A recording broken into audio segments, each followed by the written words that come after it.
Sir आप social work करते थे, सोशल वर्क करते करते अचानक जो है आपकी एंट्री होती है पॉलिटिक्स में, इससे महाराष्ट्र के विधानसभा इलेक्शन में।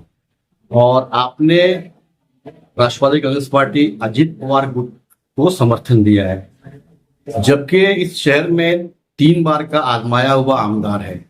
और अभी जिस कैंडिडेट को आप समर्थन दे रहे हैं वो अभी यहाँ पे बिल्कुल नया है, और उसको आजमाने का रिस्क क्यों लिया जाए?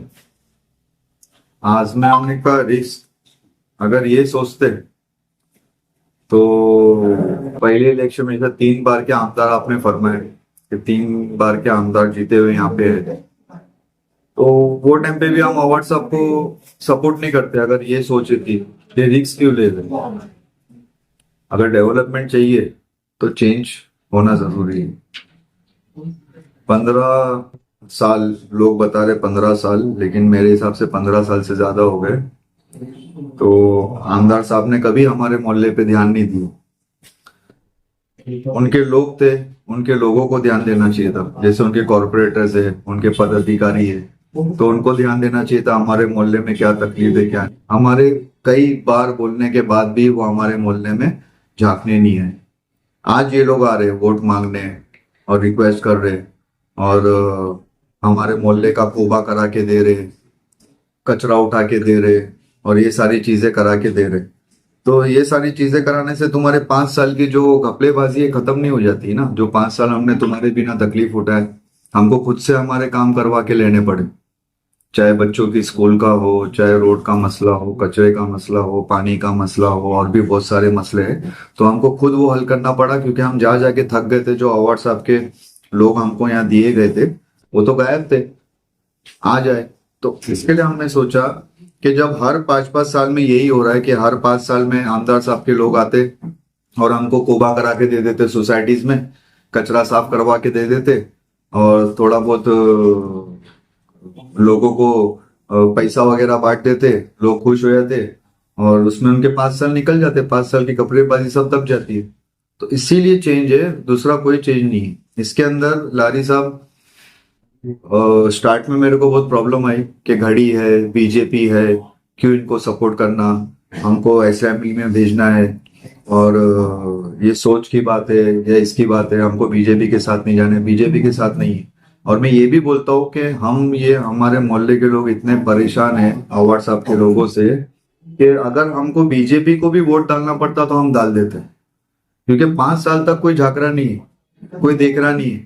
तो हम एक शिवसेना के डर से, बीजेपी के डर से हम इनको जिताते रहेंगे, और फिर ये वो डर दिखा के हर 5 साल में आएंगे, हमारा कोबा करा देंगे, 5-5 हजार का पैकेट दे देंगे, तो हम इनको वोट डाल देंगे। अब ये नहीं चलेगा। अब हमको काम चाहिए, और हमको नजर आ रहा है कि नजीब मुल्ला, अजीज बाटा हमारा काम करेगा, तो हम इनको सपोर्ट करेंगे। सपोर्ट करने के लिए कुछ कमिटमेंट किया है आपने?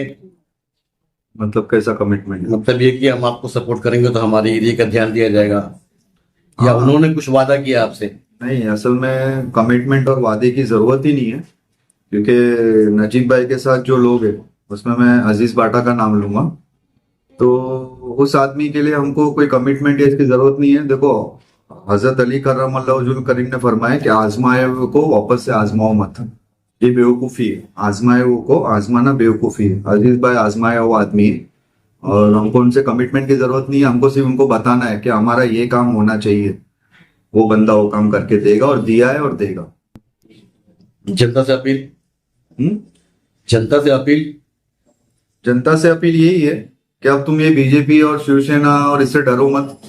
अगर ये बाजू अगर बीजेपी है तो ये बाजू शिवसेना है, तो तुम अगर अवार्ड साहब को सपोर्ट कर रहे तो तुम इनडायरेक्टली शिवसेना को सपोर्ट कर रहे हैं। अगर तुम ये बोलते हो कि नजीब भाई को सपोर्ट करने से समर्थन बीजेपी को जाएगा, तो अवार्ड साहब को भी समर्थन करने से सपोर्ट करने से समर्थन तो शिवसेना को जाएगा। तो एक बाजू भू है तो एक बाजू पाद है, तो हम क्या करें? तो फिलहाल हमने ये सोचे, मोहल्ले वालों ने डिसाइड किए, चाहे यहाँ कितना भी शो शाइनिंग हो, कुछ भी हो, है ना, हमको मालूम है हमारे मोहल्ले का वोट किधर है। मैं मोहल्ले आपको कंफर्म कर देता हूँ। मैं पूरे चांदनगर की बात नहीं करूंगा, मेरी ये ताजुश शरिया सबिन से लेके तो पीछे अफीफा चौल, रूबी चौल एंड तक के जितनी बिल्डिंग, जितनी चौलियां आती है ना, इंशाल्लाह हम 65% ऊपर वोट डालेंगे गढ़ी को। इंशाल्लाह आप देखना, इंशाल्लाह आप भी रहेंगे मौजूद, हम भी यहाँ मौजूद रहेंगे।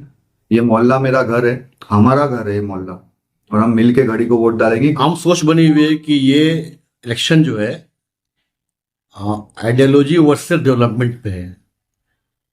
आइडियोलॉजी वर्सेस डेवलपमेंट, आइडियोलॉजी मतलब विचारधारा। Of course. तो विचारधारा किस चीज की लाली साहब? अब सबकी अपनी अपनी सोच है, के हिसाब से वो किसकी आइडियोलॉजी क्या होती है। तो आपके हिसाब से क्या कहते हो आप? विचारधारा, अगर लोग विचारधारा को अगर कौम के हिसाब से ले रहे, हिंदू मुस्लिम के हिसाब से ले रहे विचारधारा, तो देखो अभी पूरे देश में एक नारा है कि सब एक हो जाओ, सब एक हो जाओ, हिंदू मुस्लिम एक हो जाओ। तो इसका मतलब ये हुआ कि बीजेपी कांग्रेस एक हो जाओ। वैसे तो एक ही है, पीठ पीछे तो सब एक ही है। तो मैं इस विचारधारा और डेवलपमेंट को नहीं मानता। विचारधारा की अगर बात है तो विचारधारा हमारी एक ही है, हम मुसलमान हैं, है ना। हमारी एक सोच है, हमारे आका सल्लल्लाहु अलैहि वसल्लम ने हमको एक सोच दी है, एक विचारधारा दी है, एक रास्ता दी है, हमको उस पर चलना है। और ये इलेक्शन में अगर वो चीज को अगर ये इलेक्शन में डालेंगे तो हम इसको नहीं मानते, हम डेवलपमेंट पे वोट करेंगे। और हमको लग रहा है कि घड़ी और नजीब मुल्ला अब डेवलपमेंट करेगा, चेंज जरूरी है। अवार्ड साहब भी बोलते हैं ना, सोच बदलो मुमरा बदलेगा। तो आप सोच बदलो, घड़ी को वोट दो, नजीब मुल्ला को लाओ, इंशाल्लाह विचारधारा भी सही हो जाएगी और डेवलपमेंट भी सही से होगी।